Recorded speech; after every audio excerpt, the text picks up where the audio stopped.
What's up, everyone? John Rettinger from Techno Buffalo here. We're taking a look at the just announced HP Veer. No longer Palm branding here. This is straight HP, and this thing is tiny. I've got an HP rep with me. He's going to go answer some questions. We're looking at a 2.6-inch screen, and this thing really is much smaller in person than you'd expect. What's the resolution of the screen? It's 320 by 400.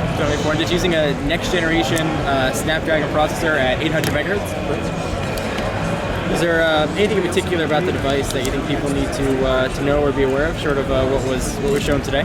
So it's about 3.5 ounces, and it's got a 5 megapixel camera. You also notice it's got a full keyboard, and great touch feel action on the keyboard.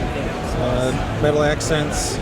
Great feel in the hand, very well balanced, and you'll notice this is a full WebOS experience.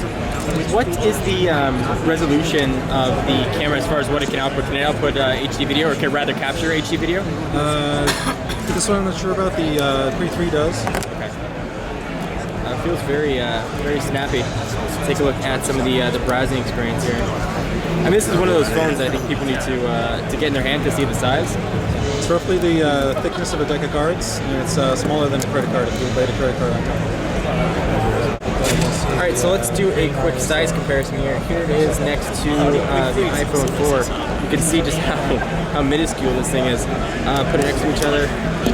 Go ahead and see the thickness. So let's take a look at the keyboard, since you are going to have to input text. One of the complaints that I've had about previous generation, I guess pre-devices, was the keyboard had a bit of a rail along the side that you couldn't type on. This keyboard appears to be missing that significant rail. It looks definitely small. You're going to have probably a Pixie S typing experience, but it is usable.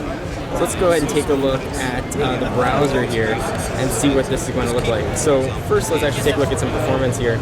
It does seem pretty zippy, especially for the 800 megahertz processor.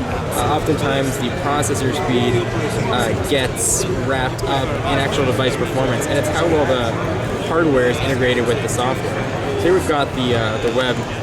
Let's go ahead and open this up and take a look. Let's go ahead and enter URL. Still no on-screen keyboard here. We're going to go try typing in Techno Buffalo and see what this looks like here. I can tell you that as I'm typing, I really have to make sure my fingers are hitting the right one. This is tough to do. I'll do a two-hand, I'm not sure how this would work.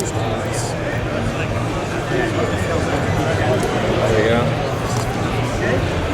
So this feels very much like a standard pre-experience on typing. If you've ever used a pre or used a Pixie, this is going to be very familiar for you.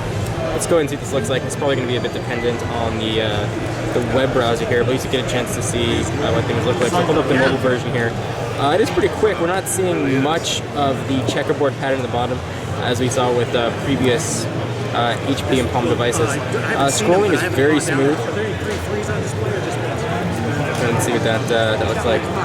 So this is a demonstration of the Veer. Certainly, once we get one in hand for review, we'll be able to check it out and give you some full impressions.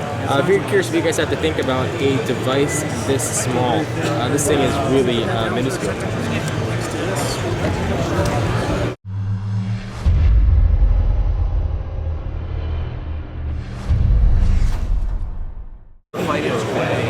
Not gonna lie, seeing Walt Mossberg totally made my day filming here. And we are again at the HP event.